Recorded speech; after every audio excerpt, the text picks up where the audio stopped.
I'm Catherine Kingsley, And I'm Catherine Stone. and this is Contemplating Culture. a missionary walk through a secular age.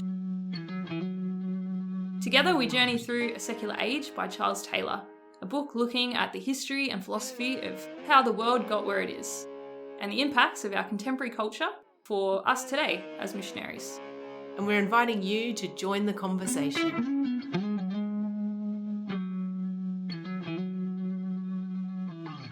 Hello and welcome to another episode of Contemplating Culture. Hello, everyone.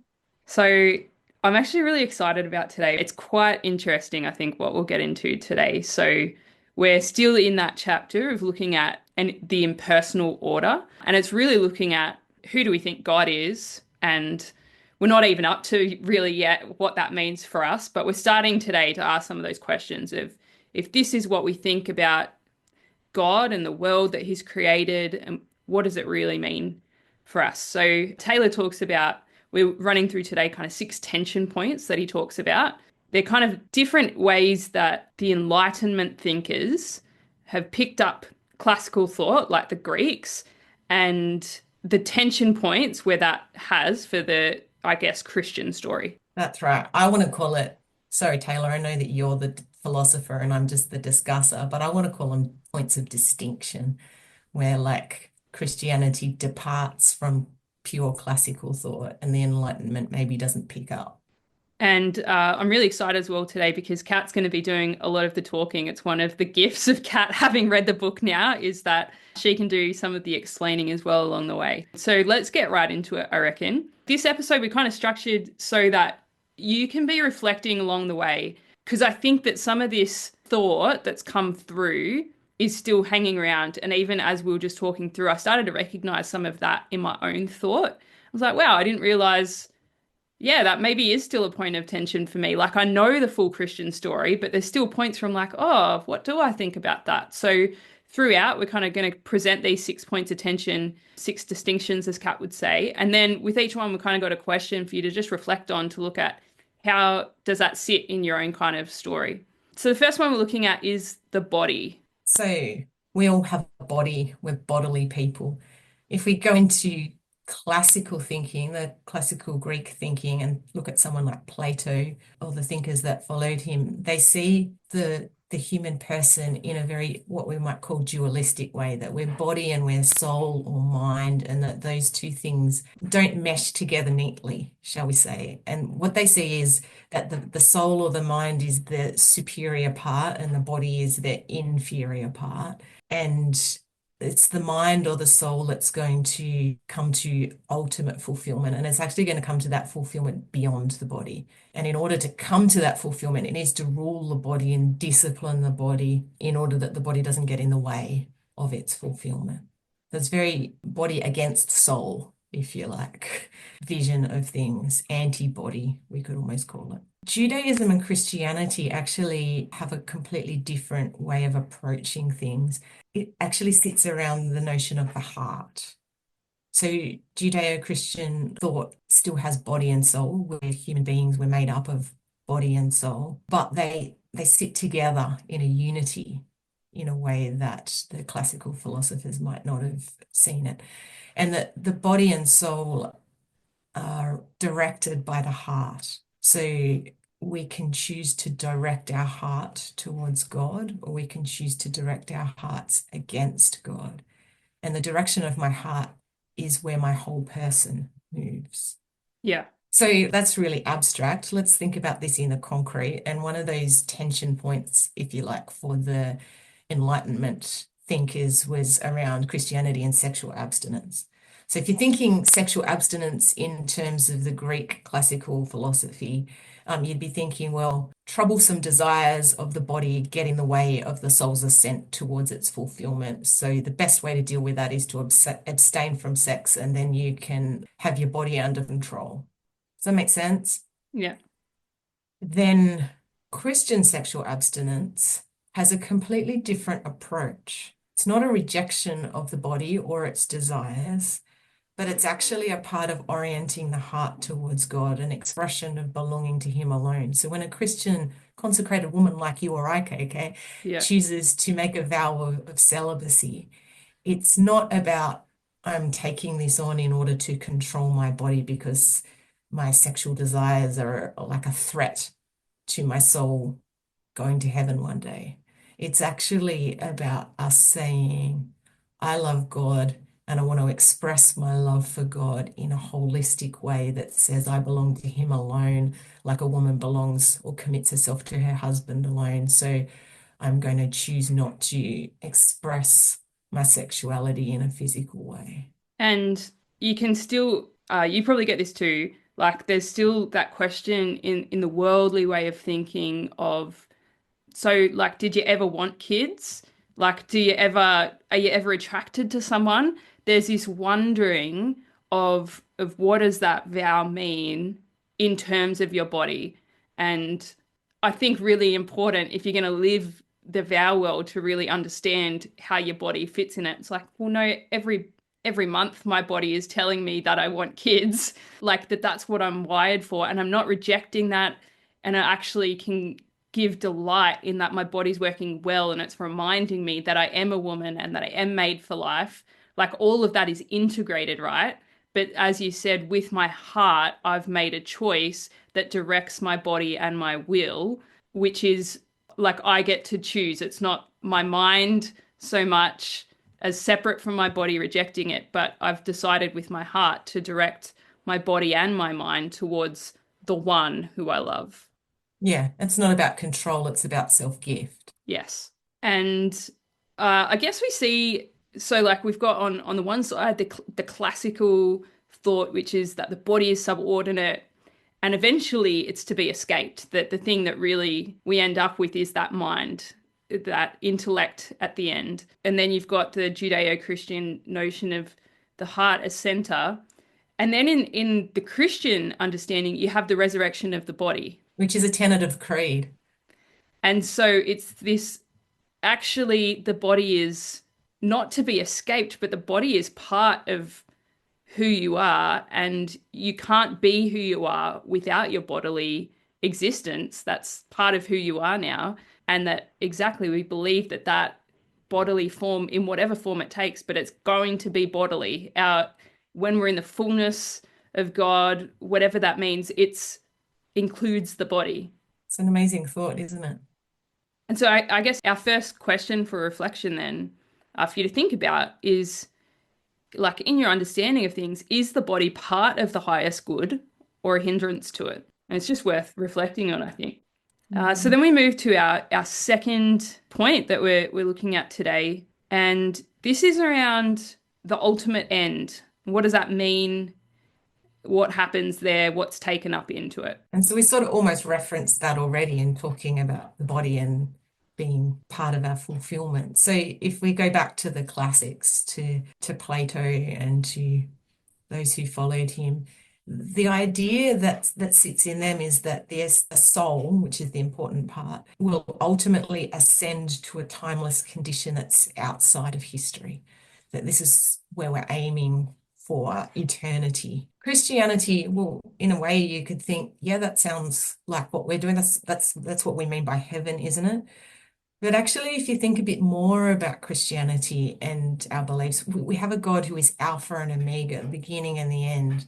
He's the point of gathering all time. He's not an ever unchanging point outside of time, but that our whole story, the whole of our lives belong to our end. So in the same way that our whole body and soul, we expect to be gathered up into the resurrection, into heaven, that our whole story is included. So Charles Taylor makes the point that our sin too is part of the story and gathered up into God, into our end point, because it's the occasion of God's mercy.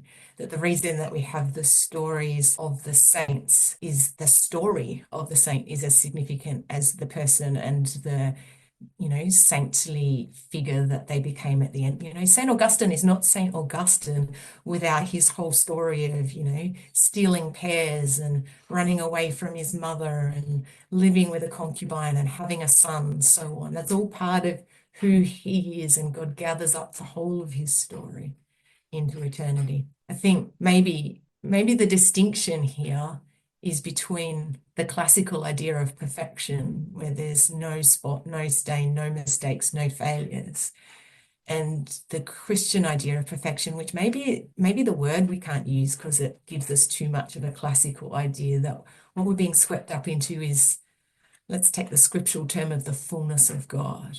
And in the fullness of God, my sin is part of my story, but like in the Easter Exultet, where to sing about the happy fault, that my sin is where God's mercy is manifest in my life. And so it's a beautiful thing. And I think, like for me, a way that we see this is the shocking part when Jesus has died, he's resurrected, and he has wounds in his body.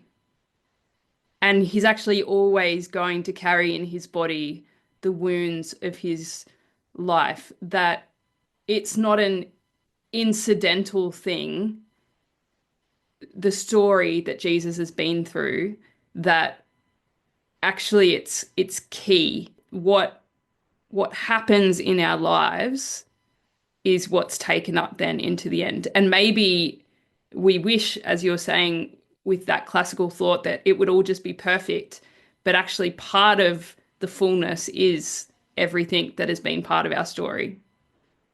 Absolutely. In fact, I remember, I think it was on a podcast, somebody talking about, they're as blind as a bat without their glasses, and they often wonder, will they have perfect 20/20 eyesight in heaven, or is their blind as a batness part of the perfection of who they are? And when they enter into their fullness, will they actually retain that?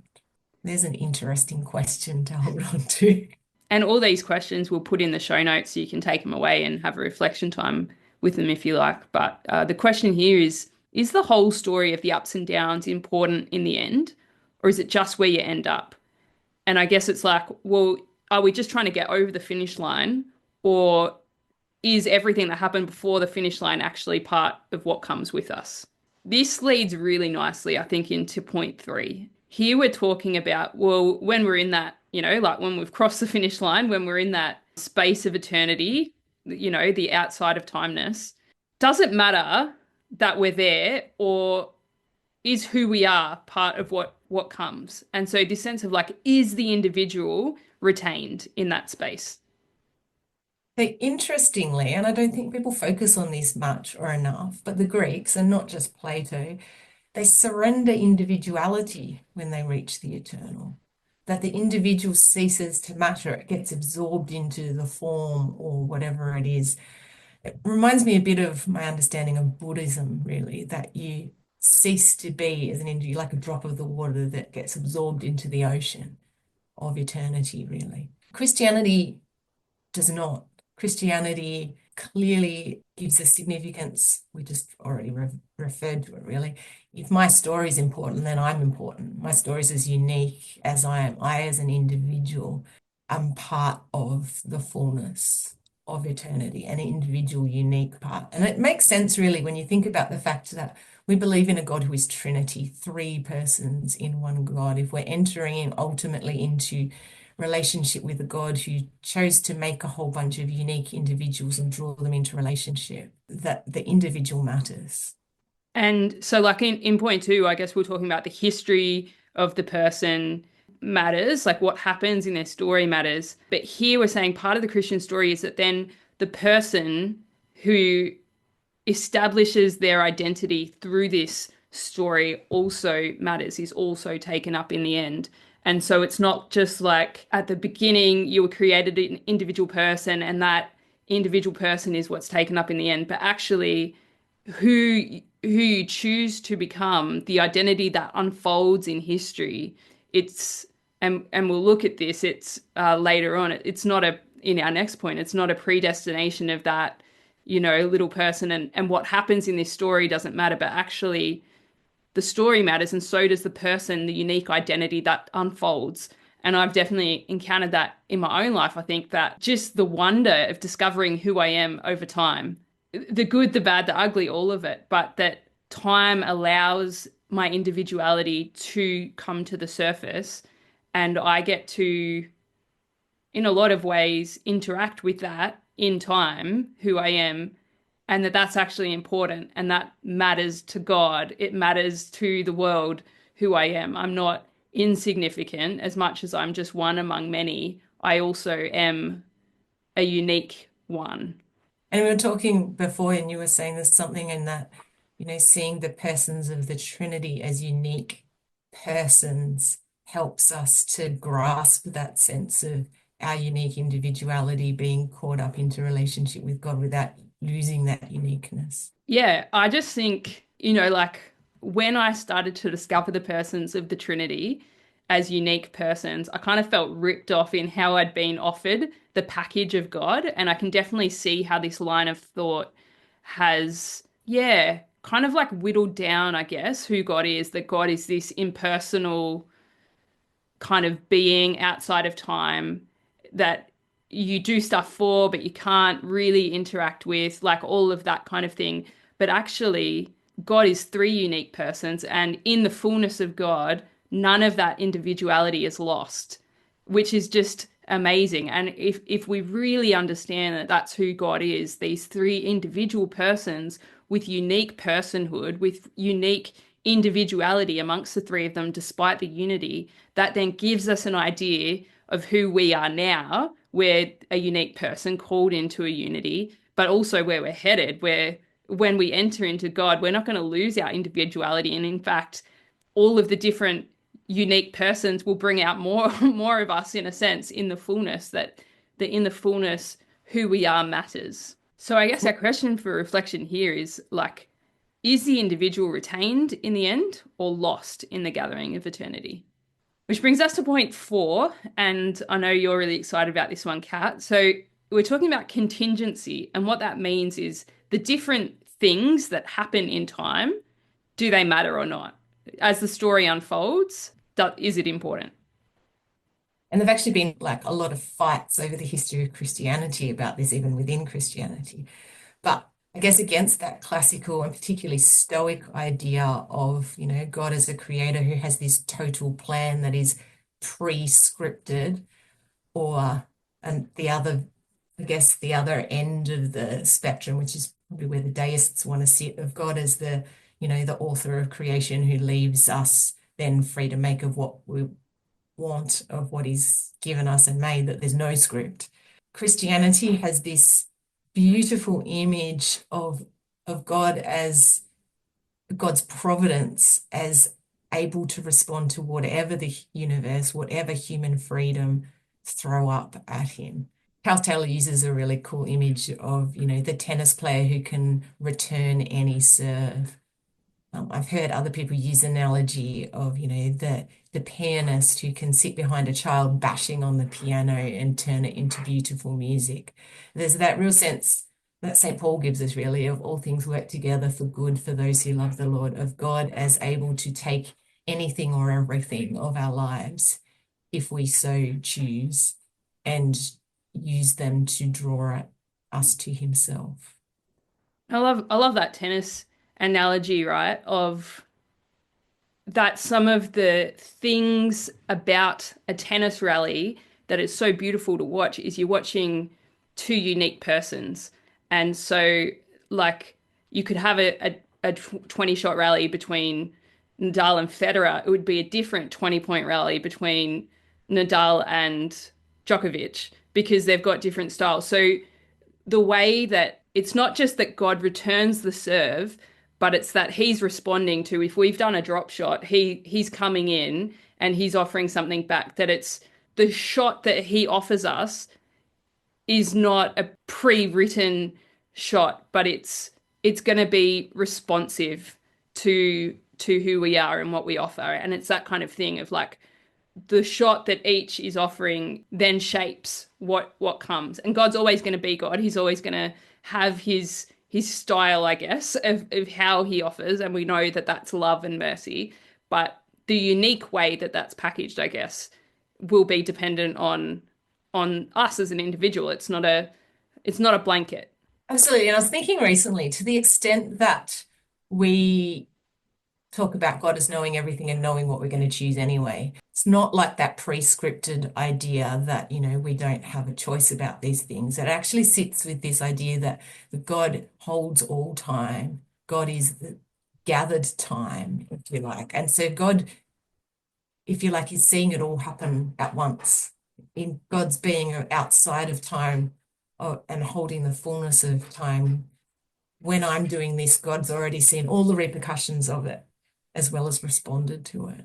And yeah, I think for me, this probably still sits as a point of tension in how I think about things because in certain ways, I would like it to not matter what I do, if that makes sense. Like, like it's hard, because I'm just thinking about like, right, people that I love and their conversions, right? So like people that are away from God, I want to trust that God's already written the story and it's all going to be okay. It's hard to accept sometimes that what I do in people's stories might matter. Like, because then I have to become accountable. And yeah, I think sometimes I just want to like just hand everything back to God, which is part, like, this is the tension, right? Because that's part of trusting in God and part of providence is that He does have it all in His hands. But there's definitely a mindset in the world that can creep in that it's like, it doesn't matter what you do. Like whatever choices I make aren't important. Like they kind of just affect me, right? There's definitely a mindset in the world of do that. Do, like do your own life, you do you kind of thing. But actually my choices matter in the greater scheme of things. True, but it's one of those both end things that you find with God, isn't it? It's like my choices matter, but also nothing's irreparable for God. That sense of, I make a mistake, I wound somebody, I whatever. Yes, that matters, that makes a difference. But at the same time, let's not forget God as the one who can return every serve.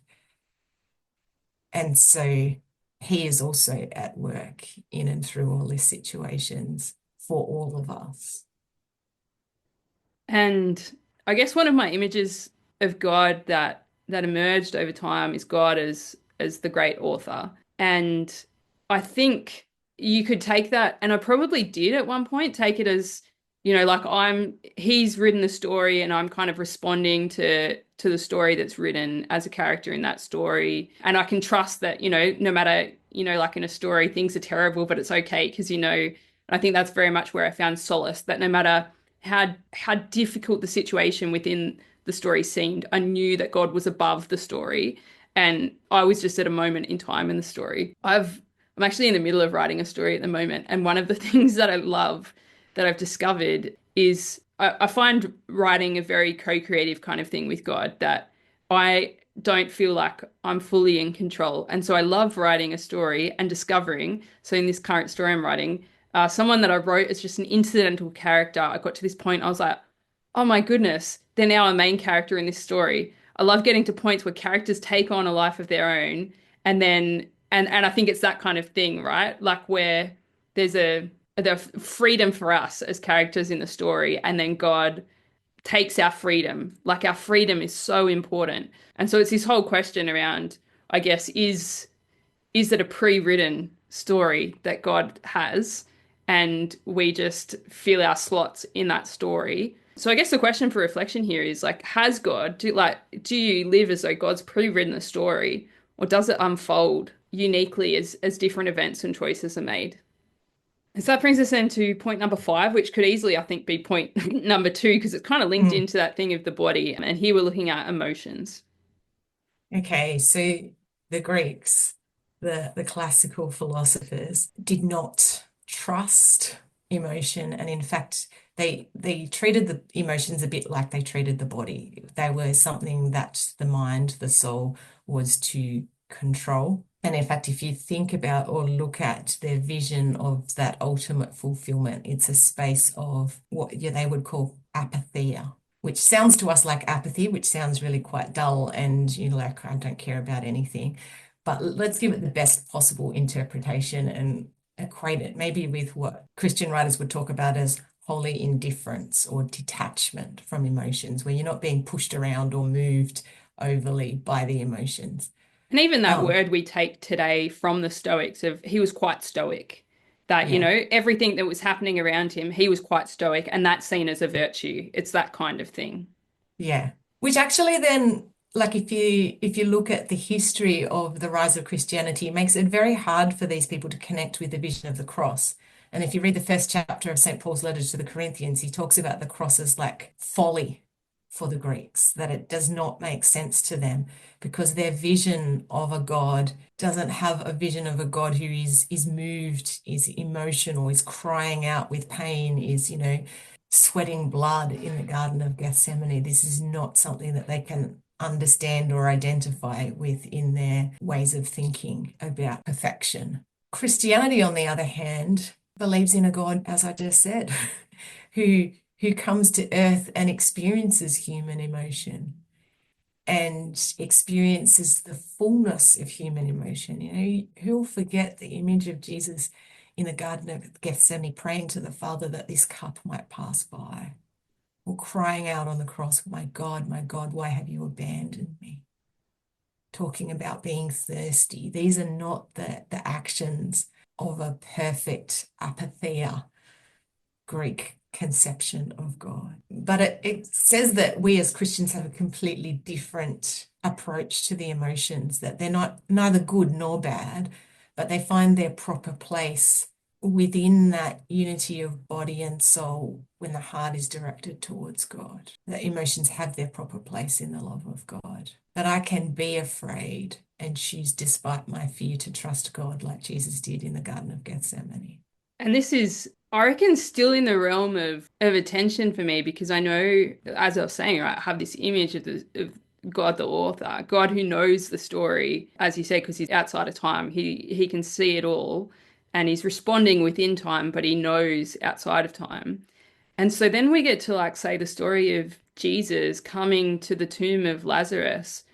And it's really confronting for me to consider that Jesus knows he's going to resurrect him, but Jesus stands there and weeps. Like, I could just sit with that, and I have for years because it's like I find it so confronting that knowing the story doesn't rob Jesus of emotions in time. And because I find myself sometimes, even when I'm listening to someone and they're talking through their crisis and like, oh, it's going to be okay. Like I know, I know that it's going to be okay. But it's actually like if we follow the logic of that, Jesus is saying, actually, no, like be fully in your emotions in time. Don't skip ahead.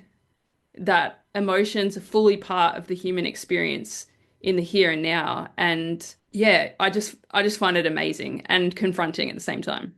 It's like that acceptance of my emotions is maybe even more challenging than acceptance of my body. My body lets me down here and now, and as I get older, it feels like it's letting me down more and more. My emotions, man, that's a whole can of worms compared with my body. And to be able to accept that these are good things that are part of who I am. Hmm. Yeah. And so I guess our question here is, like the classics would have said God was without emotion. And so as we move towards God, we too should move to being without emotion, without being moved by, the things that are happening around us, that Stoic stance, right? So the question is like, what do you think about God's emotions? Does God have emotions? And on account of what you think about that, if we're moving being towards like God, what should the place be of our emotions? Because if you think he doesn't have any and you're moving towards him, then you shouldn't have any. But if God has emotion, well, as you're drawing nearer to him, like do your emotions decline, increase? Like what does it mean? And that brings us to point 6. And this is really the crux of what Taylor would call the heart of the Christian package. And he would say that God must have emotion. And the greatest of that, the greatest movement of God, instead of being unmoved, his movement is on account of him, his very nature as love. And so that then leads into this point 6 of the person capable of divine communion, and that communion being love. So well, I kind of said it already, but if you think about the classical conception of God, and I think I really actually had to write a paper on this some years ago, this classical conception of God is unchanging and unmoved. This is essentially what the apatheia, the impersonal order that this chapter is named after. This is what the deists derive from their reading of the classical philosophers. And this is really what they promulgate, if you like, in their deist vision of God. You know, God is this impersonal being who creates this world and leaves it to do its thing, and he'll judge what we do with it at the end, maybe, but even that's not really as important as the fact that God is not really moved by what we do. He stands back and lets us do our thing. This is quite different from the God that we as Christians believe in. Well, by very definition of our Christianity, we believe in a God who is so moved by the situation of the human race that he becomes human, joins us in our humanity, and dies to save us. Like, there's a whole lot of things just in the Christian story that tell us that our Christian conception of God does not sit comfortably alongside this classical idea of God as perfection in terms of impersonal, unmoved, unchanging. Yeah. Taylor says, that all of what we say about who we are as Christians points to this understanding of God as a personal being, not just in the sense of possessing agency, being able to choose and act in human history, but also of a personal being who is capable of communion. I want to sum all that up and say, and I probably say it every podcast, this Christian understanding of God as relational, that all of God's intervention in history, in particular the incarnation, the cross, our salvation, it's intended for one purpose only, and that is to draw us into relationship with him, into communion with him. The patristic fathers, those who are replying to those Greek thinkers, talk about our deification, theosis. Irenaeus says, God became man so that man might become God. It's a stunning reality that we believe in as Christians, that we're created, our whole purpose is to be drawn into fullness of relationship, to take part in the life of the Trinity. And this really, if you want to see how this plays out in your thought, it would be like, what do you think salvation is? When Jesus came and he died on the cross, was it in a lot of, I guess, imagery? It's like he came and he was like a generic bridge so that people could go from, afterlife, heaven's doors were opened, that kind of thing. And honestly, that was the salvation that I was taught as a kid was Jesus came so that we might go to heaven. And that's as far as it went.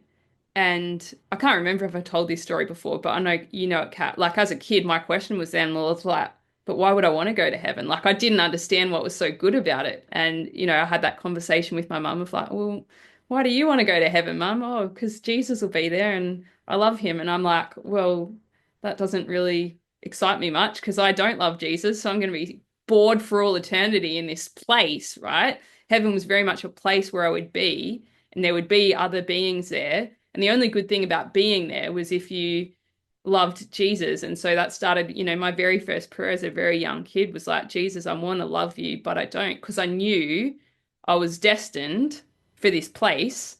And that was the whole point of life on earth was to get to this place. That was the Christianity I was given was live life so that you can get to heaven. That was it. That was the Christian message I was given. And so that might have just been my interpretation of it as a little kid, but that was what I understood. Live life so that you get to heaven. There was no articulation of what that was. And when I asked for more, that's what I was given, was this idea of love being the key there. But I knew that I didn't have that personal relationship with God. In fact, as a kid, I didn't know it was possible.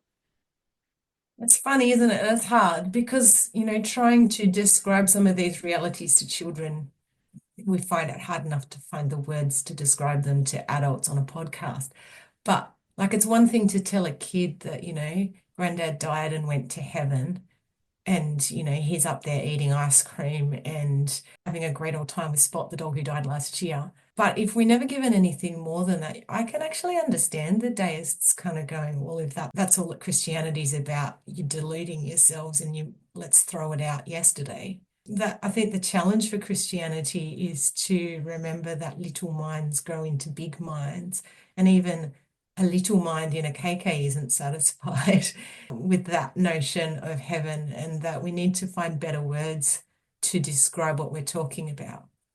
And maybe Yeah. even dropping the concept of the term heaven and the place and talking about like that fullness of life in God, of being drawn into relationship with God, which then implies that we're talking to people about God and introducing them into relationship with Him. And like this is, if we're talking about, tools for being missionaries in this age, and Taylor says it himself, he says this full picture, the Christian package that we're talking about, it's so far off the radar for people that they're not even refuting it. Like they're so stuck in time that we're not even talking about if heaven is real or not. And so I remember coming in as an MGL, and part of, I can't even remember what the talk was, but I was just so convinced. I was like, man, we need to be talking about heaven. Like the world's not talking about heaven, to now getting to this point where he's like, actually, we shouldn't be stopping at heaven. There's something, but it's like even heaven is so far out of the realm of experience for so many people that are stuck in this kind of way of thinking. And I was thinking, man, we've got to talk about heaven. Yes, but there's more. Heaven is falling short of the fullness of what we're talking about. We're not just talking about an impersonal place where you can go off and do your own thing. Actually, the fullness of heaven is this personal relationship with the divine, with, as we were talking about, those three persons of the Trinity and our person being in relationship. Like that's what this fullness is. And I think to the extent that it's difficult to talk about, and that, you know, these Enlightenment thinkers and, those who talk to us just about heaven as a place where there's lots of treats and sunshine all the time. Like there's a sense in which, I feel like the words of Jesus as he's being nailed to the cross of, Father, forgive them for they know not what they do. Like they don't, in a way, they haven't been given the full picture, so they don't know what they're throwing out. So Taylor talks about that the Enlightenment entirely misses this whole thing of communion with God, God as relational being, as the key that holds all these other five together. And I would say they relegate Christianity to a classical distortion, but they know not what they do. The majority are using this kind of language of we go to heaven and eat ice cream and Which ice cream that are you going to kind of have in thing. heaven? That kind of. Well, all the flavors are there in heaven. I can eat all the ice cream I want and never get sick because it's heaven, right? That's Oof, what heaven's about. it is. And I guess the point that Taylor's trying to make here is that the Enlightenment and the thought that comes from the Enlightenment can repackage points 1 to 5 because it's not even considering point 6. So points 1 to 5 are taken. And so for us, if we really want to embrace what Christianity is about, and for us as missionaries, then if we really want to take people into the heart of what Christianity is about, we can't just be doing the apologetics on point 1 to 5. We have to take the heart of the charisma of who the person of Jesus is, who the person of the Father is, who the person of the Spirit is, and what that means. And so it goes into the heart of who is God, and then what are we made for? Those two questions. And so if we look at, I guess, the reflection from point 6 would be something like, are we created and saved to go to heaven or to be in personal communion with the divine? And you might say, well, they're the same thing, but it really matters how you think about it. Is it a place? Is it an endpoint? Or is it actually personal relationship with the divine that we're made for? Because that then affects, like, if that's not in the picture, it's really easy, and it has been done, to repackage 1 to 5 in a nice little kind of, like, he calls it a providence surrogate, like something that looks like God, but then you can take apart from God. And we end up just doing apologetics on things that are short of the fullness. Mm. And then never see why it matters to us. They think we're clinging to something that isn't there. Whereas if we're clear on the heart of it all and give them the full picture, it might still be the stumbling block that St. Paul talks about the cross being for the Greeks. But it makes more sense of the whole picture for them. And I think it has more chance of being life-changing. That's great. It's probably a good place to end today. It's been so rich. So thanks for your time today, Kat, and thanks for listening to our listeners. And yeah, hopefully there's some things for you to ponder on there to take into reflection and yeah, just consider, I guess, how these different notions maybe are moving in your thoughts or not moving, and maybe they're things to be thinking about. Amen. Thanks, everyone. This has been Contemplating Culture, a podcast produced by the Missionaries of God's Love Sisters. For more information from today's episode, be sure to check out the show notes. We pray that today has blessed you, and most importantly, we invite you to continue the conversation.